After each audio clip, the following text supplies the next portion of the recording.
Hello everyone. चलिए शुरू करते हैं आज की क्लास।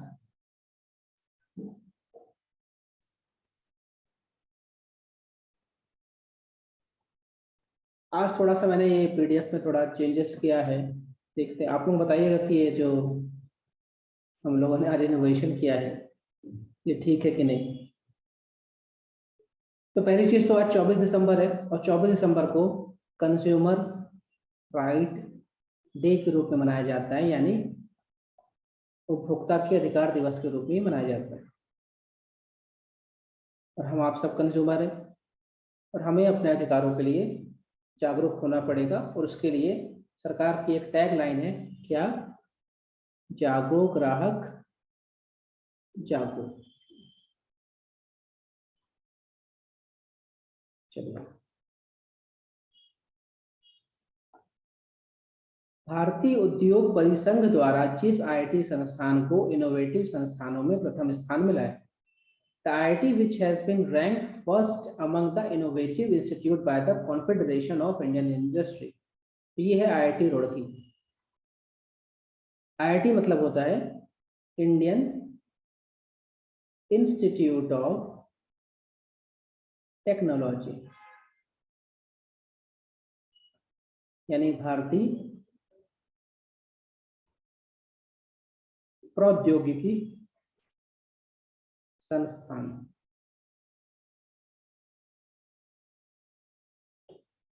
हमारे देश में आईआईटी खुलने की जो चलन है वो आज़ादी के बाद से शुरू हुआ।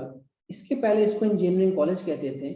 आईआईटी रुड़की की जो बात की जा रही है, ये 1846 में इसकी स्थापना हुई थी। अंग्रेजों ने इसकी स्थापना की थी, तब इसका नाम था रुड़की इंजीनियरिंग कॉलेज, और ये हमारे देश के सबसे पहले इंजीनियरिंग कॉलेजेस में से एक है। रुड़की आज आपको उत्तराखंड में मिलेगा। ये जो रैंकिंग है, ये रैंकिंग किसने निकाली? भारतीय उद्योग परिसंघ ने। ये एशिया का सबसे पुराना औद्योगिक संगठन है, जो कि 1895 में बना था। इसका मुख्यालय आपको नई दिल्ली में मिलेगा। जैसा कि नाम बता रहा है कि ये जो देश की बड़े बड़े उद्योग हैं उनका ये एक संगठन है। यानी देश के बड़े बड़े उद्योग यहाँ पे इनकी मेंबरशिप होती है, और देश का उद्योग कैसा रहेगा, इंडस्ट्री कैसे चलेगी, मैन्युफैक्चरिंग कैसे चलेगी, सर्विसेज सेक्टर में क्या होगा, उसमें इसकी जो बात है उसकी काफी ज्यादा वैल्यू रखी जाती है। इसने रैंकिंग दी, और क्या रैंकिंग दी कि भाई इनोवेशन में कौन सा आईआईटी नंबर 1 है। इनोवेशन क्या होता है? जब हम कोई नई चीज बनाते हैं, कोई नई चीज बनाते हैं, नया आविष्कार करते हैं, जिससे जो ह्यूमन लाइफ है वो और ज्यादा इजियर हो पाए। जैसे आज हम जूम में पढ़ रहे हैं, मैं पेन टैब का उपयोग कर रहा हूँ, ये एक इनोवेशन है। तो इससे क्या है, हमारी आपकी जो जीवन है वो आसान बन रहा है। तो इसमें सबसे जो नंबर 1 रैंक आई है उसकी आईआईटी रुड़की का आई है।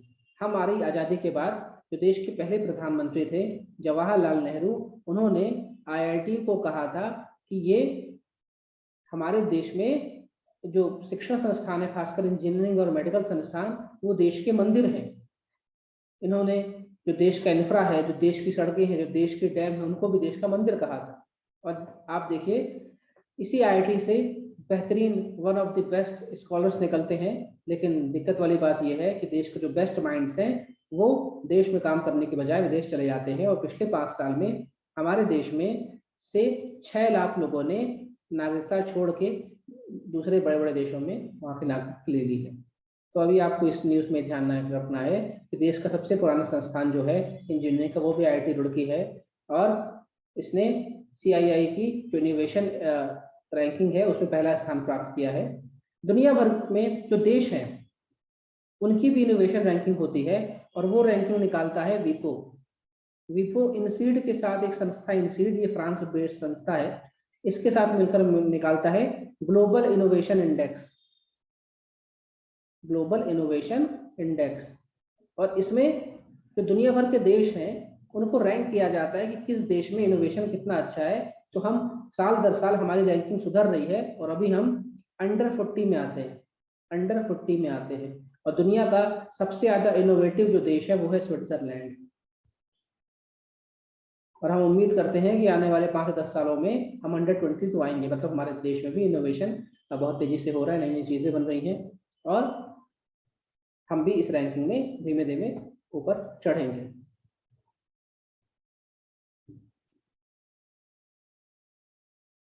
अब वह राज्य सरकार जिसने ट्रांसजेंडरों के लिए, यानी जो किन्नर वर्ग है, हिजड़ा वर्ग है, या जिनको एक्स कैटेगरी कहा गया है, उनके लिए पुलिस में 1% का आरक्षण देने की बात कौन कर रहा है? कर्नाटक।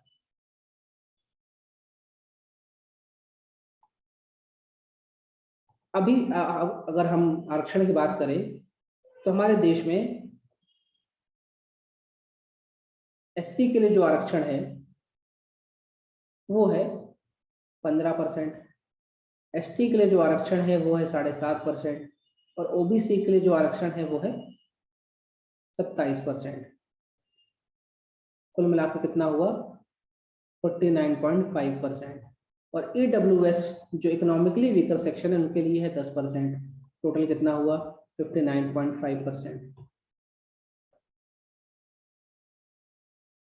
कर्नाटक ने कहा कि वो अपने राज्य में जो ट्रांसजेंडर है उनको 1% पुलिस में आरक्षण देगा। जो पुलिस है, ये जो पुलिस सब्जेक्ट है, ये राज्य सूची का विषय है, तो कर्नाटक इसमें दे सकता है। हालांकि हमारे देश में जो ministry of social justice and empowerment है, यानी सामाजिक न्याय एवं अधिकारिता मंत्रालय, वो गरिमा गृह नाम से अलग अलग शहरों में इस तरह के घर बना रहा है जहाँ पे जो ट्रांसजेंडर्स हैं उनके लिए एक तरह से शेल्टर का काम करेगा। और हमारी सरकार ऐसी कई नीतियां निकाल रही है जिसमें ट्रांसजेंडरों को हम जो मेन या जो मेन सोसाइटी है उसके साथ हम उसको ला सकें। ये तस्वीर मैंने यहाँ पे रखी है, इनका नाम अगर किसी को पता हो तो बताइएगा। इनका नाम है संजना सिंह, संजना सिंह, और ये मध्य प्रदेश की हैं और ये पर्सनल सेक्रेटरी के रूप में काम कर रही है सचिवालय में। तो ये हमारे मध्य प्रदेश की एक ट्रांसजेंडर, इनका नाम है संजना सिंह और ये इनको सरकारी नौकरी मिली है और ये मंत्रालय में पर्सनल सेक्रेटरी यानी निज सचिव के रूप में काम कर रही हैं। अगर हम बात करें थोड़ा और पीछे जाए तो शबनम मौसी का नाम आप सभी लोग जानते होंगे। और शबनम मौसी जो थी एक ट्रांसजेंडर थी और कटनी की ये क्या बनी थी? कटनी की ये महापौर बनी थी। अभी हमारे पास कई ट्रांसजेंडर हैं जो जज बन चुकी हैं, कई एसआई बन चुकी हैं, कई ट्रांसजेंडर हैं जिन्होंने काफ़ी बड़े बड़े बिजनेस ओपन किए हैं। तो ये ज़रूरत है कि हम इनको मेन जो स्ट्रीम सोसाइटी उसमें लाएं, और ये एक सराहनीय कदम है कर्नाटक का कि उसने पुलिस में 1% जो आरक्षण है वो ट्रांसजेंडर को देने का निर्णय लिया है। तो गरिमा ग्रह के बारे में याद रखिए, गरिमा ग्रह किन से जुड़ा हुआ है? ट्रांसजेंडर लोग से जुड़ा हुआ है। अगली न्यूज़ पे चलते हैं। तो हमारे देश ने जो डीआरडीओ है उसने फिर से हमें गौरवान्वित करने वाला काम किया है और इसने हाल ही में एक मध्यम दूरी की बैलिस्टिक मिसाइल प्रलय का सफल प्रक्षेपण किया है। बैलिस्टिक मिसाइल क्या है? पिछले क्लासेस में डिस्कस कर चुका हूँ। ये सतह से सतह मार करने वाली है, यानी जमीन से चलेगी और जमीन पे आके गिरेगी और कम दूरी की है। किसने बनाई है? जो भी मिसाइल बनती है हमारे देश में वो कौन बनाता है? डीआरडीओ। और लॉन्च कहाँ से होती है? व्हीलर आइलैंड से, जिसको हम एपीजे अब्दुल कलाम आइलैंड भी कहते हैं। तो ये जो प्रलय मिसाइल है ये मध्यम दूरी की मिसाइल है और इसकी जो रेंज है वो 500 से 1000 किलोमीटर। इसकी जो रेंज है 150 से 350 किलोमीटर की रेंज है और इसकी जो क्षमता है वो 500 से 1000 किलोग्राम ले जाने की क्षमता है।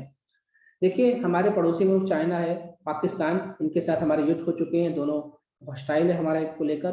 तो हमें इस समय लंबी दूरी की मिसाइल से ज़्यादा ज़रूरत है जो कम दूरी की बैलिस्टिक मिसाइल है उनकी, जो ज़्यादा से ज़्यादा पे लोड ले जा सके। और इसमें प्रलय मिसाइल एक और नाम जुड़ गया है, ये भी कनेक्टर मिसाइल है। कनेक्टर क्या होता है ये मैंने पिछली क्लास में समझा चुका हूँ आपको, आप लोग देख लीजिएगा उसको। एक शॉर्ट रेंज बैलिस्टिक मिसाइल है और इसको बनाया किसने है? डीआरडीओ ने। तो ये मध्यम दूरी की मिसाइल है। कैसी मिसाइल है? बैलिस्टिक मिसाइल है और इसका नाम क्या है? प्रलय मिसाइल, और ये कनस्तर वाली मिसाइल है। ये चीज आपको ध्यान रखनी है। तो डीआरडीओ आपको महीने में 3 से 4 न्यूज तो इसकी डीआरडीओ की आपको मिल जाएगी, क्योंकि ये धमाकेदार काम करता रहता है। और डीआरडीओ का मुख्यालय नई दिल्ली में मिलेगा और इसकी स्थापना 1958 में की गई। अगली न्यूज में चलते हैं। वह देश जिसने 19 दिसंबर 2021 से, इसको तारीख याद नहीं करना है, को घोषणा की है कि वह अपने सिनेमाघरों में रिलीज होने वाली फिल्मों में सेंसर नहीं लगाएगा। तो सेंसर क्या होता है, आप लोगों ने फिल्मों में देखा होगा कि उनको सर्टिफिकेट मिलते हैं, सर्टिफिकेट में यू सर्टिफिकेट मिलता है, यू ए मिलता है और ए मिलता है। यू मतलब होता है ऑल एज, मतलब छोटे से बच्चे से लेकर बड़े बुजुर्ग सब देख सकते हैं। यू ए मतलब होता है कि इसमें जो बड़ी उम्र के लोग हैं वही देखें, और इसमें कुछ एडल्ट सीन हो सकते हैं, और ए जिसको मिला है तो इसमें साफ शर्त होती है कि 18+ ही लोग देखें। तो ये सर्टिफिकेट देता है सेंसर बोर्ड, और वो कैसे देता है, वो फिल्म देखता है, वेब सीरीज सॉरी फिल्में देखता है, और उसमें कोई ऐसे सीन उसको दिखते हैं कि जो एडल्ट हैं या फिर बड़े बच्चों के लिए हैं, तो उनको फिर उस हिसाब से सर्टिफिकेट वो देता है। यूएई ने क्या बोला है कि हम अपने देश में जो फ्री सिनेमा है उसको बढ़ावा देने के लिए हम कोई सेंसर नहीं लगाएंगे, जिसको जो बनाना है बनाए, जिसको जो दिखाना है वो दिखाए। और ये इसलिए बड़ा कदम है कि यूएई जो है ये गल्फ कंट्री है, ये देखिए ये है यूएई, और यहाँ पे ये पूरे मुस्लिम कंट्रीज, और यहाँ पे काफी ज्यादा एक तरह से कट्टरता देखी जा रही थी काफी दशकों से, और एक मुस्लिम कंट्री सेंसर को हटा रहा है, ये अपने आप में बड़ी बात है, क्योंकि हमारे देश में तो हम देख रहे हैं कि हर एक चीज पे सेंसर लग रहा है और मांग हो रही है कि ये चीज नहीं बने, ये वेब सीरीज नहीं बने। तो यूएई जो है, इसको आप मैप में देखिए तो ये आपको मिलता है, ये जो पूरे नेशन है, ये गल्फ नेशन है, ये सऊदी अरेबिया है, इसकी राजधानी रियाद है। यूएई है, इसकी राजधानी अबू धाबी, इसके नीचे ओमान है, इसकी राजधानी मस्कट है। यमन इसकी राजधानी सना है। इराक इसकी राजधानी बगदाद है। ईरान इसकी राजधानी तेहरान है, ये तेहरान ये है। अफगानिस्तान इसकी राजधानी काबुल है। पाकिस्तान की इस्लामाबाद है। जॉर्डन इसकी राजधानी अम्मान है। तो इसको आप एक बार देखिए, और यहाँ पे ये आपको पर्शियन गल्फ मिलता है, ये आपको अरेबियन सी है, अरब सागर, और ये आपको लाल सागर है, और इसके ऊपर आपको स्वेज नहर मिलेगी यहाँ पे। और स्वेज नहर जैसे हम क्रॉस करेंगे तो हम कहाँ पहुंच जाएंगे, भूमध्य सागर में, यानी मेडिटेरियन सी में। तो यूएई के साथ हमारे संबंध काफी तगड़े हैं। यूएई ने अपने देश का सर्वोच्च सम्मान नरेंद्र मोदी को दिया है, और यूएई के साथ हमारे जो जैसे गल्फ में, ये जो गल्फ है यहाँ पे सबसे बड़ा हिंदू मंदिर जो है यूएई में बन रहा है। यूएई में क्रिकेट टीम के काफी मैचेस होते हैं। यहीं पर एक बहुत बड़ा शहर है दुबई। यूएई जो है यूनाइटेड अरब अमीरेट्स, इसका फुल फॉर्म है यूनाइटेड अरब अमीरेट्स, और यहाँ पे 7 अमीरात आते हैं, यानी 7 बड़े बड़े इलाके हैं जिनको मिला के यूनाइटेड अरब अमीरेट्स बना हुआ है। उसी में किसी अमीरात में शारजहां मिलता है, कहीं पे अबू धाबी मिलता है, कहीं दुबई मिलता है। तो ये है यूएई, और यहाँ पे राजशाही चलती है, और यहाँ पे ये इन्होंने अपने देश का सर्वोच्च सम्मान नरेंद्र मोदी को दिया है। ठीक है। और हमारे देश में सेंसर बोर्ड की अगर हम बात करें, तो जो सेंसर बोर्ड है इसका मुख्यालय कहाँ मिलेगा आपको, मुंबई में मिलेगा। ठीक है। और ये फिल्मों को क्या देता है, सर्टिफिकेट देता है। ध्यान रखिए, फिल्मों को देता है, ओटीटी को नहीं देता है। यानी ओटीटी मतलब होता है over the top services, over the top services. और ये जो ओटीटी प्लेटफॉर्म है, चाहे आपके सोनी लिव हो गए हैं, चाहे पे अमेजन हो गए, नेटफ्लिक्स हो गए, ये जो कुछ भी बनाते हैं इन पे सेंसर नहीं होता है, क्योंकि ये बिना सेंसर बोर्ड्स की परमिशन के बनाते हैं और रिलीज कर देते हैं। इसलिए मांग चल रही है कि ओटीटी प्लेटफॉर्म से बनने वाली जो वेब सीरीज हैं इनको भी सेंसर बोर्ड के अधीन लाया जाए, क्योंकि ये कुछ भी बना के रिलीज कर देते, बाद में फिर इसको लेकर लॉ एंड ऑर्डर की स्थिति बनती है। भारत हर साल जिस तारीख को राष्ट्रीय किसान दिवस के रूप में मनाता है, तो ये हमने कल इस पे लेक्चर भी दिया था पूरा, ये है 23 दिसंबर। और 23 दिसंबर को हम क्यों मनाते हैं, क्योंकि हमारे देश के जो 5वें प्रधानमंत्री थे, इनका नाम था चौधरी चरण सिंह। और चौधरी चरण सिंह के जन्म दिवस के उपलक्ष्य में हम मनाते 23 दिसंबर को किसान दिवस के रूप में, नेशनल फार्मर डे के रूप में। अब कुछ स्कीमों के बारे में बात कर लेते हैं। जैसे सबसे इम्पोर्टेंट है प्रधानमंत्री किसान सम्मान निधि योजना, इसे हम पीएम किसान योजना भी कहते हैं। और इस योजना के तहत 6,000 रुपए की राशि 3 किस्तों में 3 किस्तों में किसानों के खातों में जाती है। और इसी में हमारे जैसे एमपी की अगर बात करूं, तो मुख्यमंत्री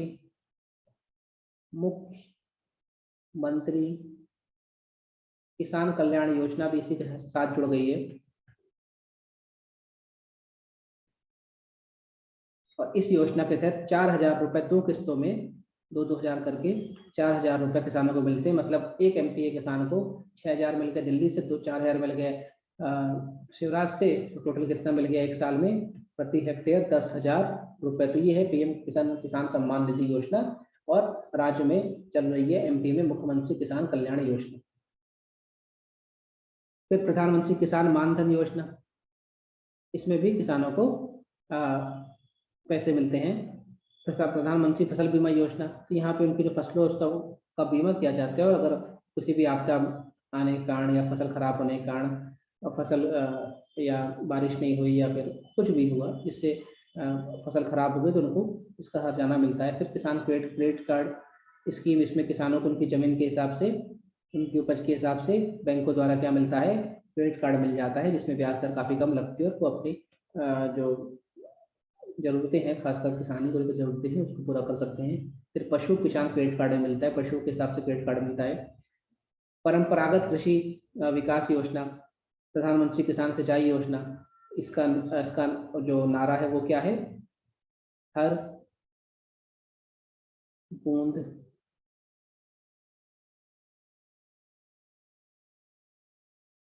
इसका है, इसका इंग्लिश में लिखता हूँ, इसका जो नारा है ये क्या है, पर ड्रॉप मोर क्रॉप, यानी हर बूंद पे ज्यादा उपज आनी चाहिए, यानी हम इसमें सिंचाई को लेकर काम कर रहे हैं। फिर डेयरी के लिए योजना है, रेनफेड एरिया जहाँ पे पानी की कमी है वहाँ के लिए योजना है। सॉइल हेल्थ कार्ड स्कीम है, हर जिलों में सॉइल हेल्थ कार्ड स्कीम चल रही है, और यहाँ पे जो विज्ञान केंद्र है वहाँ पे जाके अपनी हम जो मृदा है, जो सॉइल है, उसकी चेक करा सकते हैं, उसकी एक तरह से हेल्थ को चेक कर सकते हैं और पता कर सकते हैं हमारी खेत की मिट्टी में क्या होता है और हमें कौन सी फसल लेनी चाहिए। और national mission for sustainable agriculture भी है, किस तरह हम ऐसी खेती करें जिससे हमारी फसलों भी अच्छी हो, जमीन भी अच्छी रहे, आवक भी अच्छी हो, यानी सर्वांगीण विकास कैसे हो। अगली न्यूज पे बात कर लेते हैं। तो न्यायमूर्ति संजय कुमार मिश्रा को किस उच्च न्यायालय का कार्यवाहक मुख्य न्यायाधीश बनाया गया है, यानी एक्टिंग चीफ जस्टिस बनाया गया। तो ये बनाया गया उत्तराखंड उच्च न्यायालय का। वैसे मैं न्यूज उठा रहा हूँ क्योंकि मैं इसके अंदर की बात आपको समझा सकूं। जैसे मेरे हमारे देश में भी कुल 25 हाई कोर्ट है, यानी ये कह सकते हैं लगभग हर एक राज्य के पास एक हाई कोर्ट है। और ये जो हाई कोर्ट है, हाई कोर्ट हो गया या सुप्रीम कोर्ट हो गया, इनके जो भी न्यायाधीश होते हैं उनकी नियुक्ति कौन करता है, उनकी नियुक्ति करता है राष्ट्रपति। उनकी नियुक्ति करता है राष्ट्रपति। उनकी नियुक्ति कैसे होती है, कॉलेजियम सिस्टम के थ्रू होती है, कॉलेजियम सिस्टम के तहत होती है। और ये जो कॉलेजियम सिस्टम होता है, इसमें चाहे सुप्रीम कोर्ट की बात करें चाहे हाई कोर्ट की बात करें, इनका मुख्य न्यायाधीश प्लस 4 जो सीनियर मोस्ट जज हैं, सबसे वरिष्ठ जज हैं, वो इसके मेंबर होते हैं। और सेम होता है हाई कोर्ट में। और ये लोग तय करते हैं कौन किसकी नियुक्ति कहाँ होगी, कौन किसका प्रमोशन होगा, किसका ट्रांसफर होगा, ये तय करते हैं। राष्ट्रपति सिर्फ क्या करता है, साइन करता है। और अगर इनको हटाना हो तो इसके लिए जो जजेस इंक्वायरी एक्ट 1968 का उसमें प्रावधान दिया गया है, अगर इनको हटाना हो तो इसके लिए एक मोशन लाना पड़ता है, यानी महाभियोग चलाना पड़ता है। और महाभियोग की शर्त यह है, अगर लोकसभा में ला रहे हो तो 100 एमपी जो है उसको साइन करे, राज्यसभा में ला रहे हो तो 50 एमपी उसको साइन करे। और उसके बाद ये मोशन आता है, उसके बाद एक वो जांच कमेटी बनती है जिसमें 3 मेंबर होते हैं। और फिर वो जो कमेटी है वो जांच करती है, और अगर वो कहती है कि हाँ ये जो जज हैं, न्यायाधीश हैं, ये कदाचित व्यवहार के लिए उत्तरदायी पाए गए हैं, तो फिर जो आपका राष्ट्रपति है वो साइन कर देते हैं और महाभियोग के तहत इनको हटा दिया जाता है। तो इनको हटाने का जो प्रोसेस है वो महाभियोग का है, इम्पीचमेंट का। ये हमें किससे मालूम चलता है, जजेस इंक्वायरी एक्ट 1968 से। और अगर सुप्रीम कोर्ट के जजों की बात करें तो कुल यहाँ पे 34 पद है, जिसमें एक मुख्य न्यायाधीश का पद है और 33 जज की बात जज है ये न्यायाधीश। हाल ही में जिस राज्य के मुख्यमंत्री ने भगवान कृष्ण बलराम जगन्नाथ रथ यात्रा को एक वार्षिक राज्य उत्सव के रूप में घोषित किया, तो वो है पंजाब। देखिए, भगवान कृष्ण बलराम जगन्नाथ रथ यात्रा तो फेमस है, पुरी की जगन्नाथ यात्रा बहुत फेमस है, तस्वीर जो है पुरी की है। लेकिन पंजाब ने इसे राज्य उत्सव क्यों घोषित किया है, क्योंकि पंजाब में भी बहुत सारे लोग जो हैं वो भगवान कृष्ण के भक्त हैं, और वहाँ भी बहुत धूमधाम से रथ यात्रा निकाली जाती है। तो जो 3 रथ हुए हैं ये सब लकड़ी के बने हुए हैं, और ये जो 3 रथ हैं ये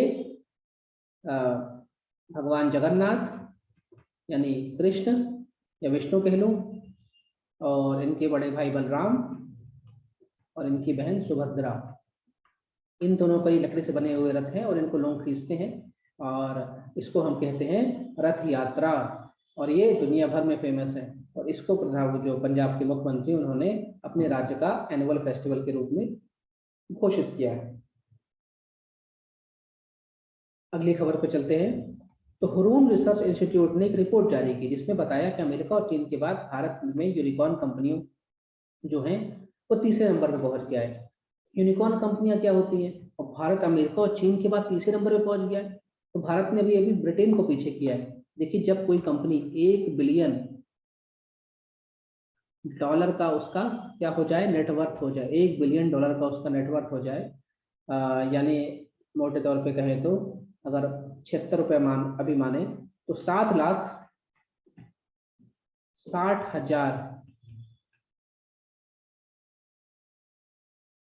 करोड़ की कोई अगर कंपनी बन जाती है तो उसको हम कहते हैं यूनिकॉर्न। क्या कहते हैं, यूनिकॉर्न।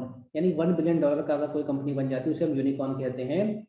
और भारत अमेरिका और चीन के बाद तीसरे नंबर पे आगे दुनिया में यूनिकॉर्न कंपनी में, मतलब हमारे यहाँ स्टार्टअप बहुत सारे हो रहे हैं, बहुत सारे सक्सेसफुल भी हो रहे हैं। और ये जो यूनिकॉर्न है ये घोड़ा है, और ये घोड़ा जो है एक तरह से फिक्शनल घोड़ा है। और यूनिकॉर्न जो है ये जो वेस्ट कंट्रीज है वहाँ पे काफ़ी ज़्यादा सम्मानी, एक तरह से धार्मिक घोड़ा कह सकते हैं ये है। तो यूनिकॉर्न शब्द यहाँ पे आया है। तो ये जो स्टार्टअप्स हमारे 2015 में स्टार्टअप इंडिया कैंपेन आया था, और उसके तहत बहुत सारे स्टार्टअप बन रहे थे। सरकार ने उनको टैक्स में छूट दी थी, 3 साल तक उन पर कोई टैक्स नहीं लगेगा, अगले 7 साल तक उनको सरकार रिबेट देती सब्सिडी में। तो ये सब चीज़ था, और हम इसका असर भी देख रहे हैं कि हमारे देश में बहुत तेजी से स्टार्टअप बन रहे हैं। जैसे हम ओला की बात करें, बायजूस की बात करें, उबर की बात करें, ठीक है, स्विगी की बात करें, ये सब लोग यूनिकॉर्न कंपनी हमारे देश की, ये सब यूनिकॉर्न कंपनी है। और हम देखिए हमने ब्रिटेन को पीछे छोड़ दिया है, और अब दुनिया में अमेरिका और चाइना के बाद तीसरे नंबर पे भारत आ गया है यूनिकॉर्न कंपनी में। तो यूनिकॉर्न कंपनी ध्यान रखिएगा, जब किसी कंपनी का टर्नओवर $1 बिलियन से ज़्यादा पहुंच जाता है तो उसे यूनिकॉर्न कंपनी कहते हैं, $1 बिलियन। ठीक है, तो ये कॉन्सेप्ट अगर अच्छा लग रहा हो, इस तरह की पीडीएफ अच्छी लग रही हो तो बताइएगा, रिप्लाई करिएगा, कोई डाउट हो तो पूछ लीजिएगा, कमेंट बॉक्स खुला हुआ है। Thank you everyone.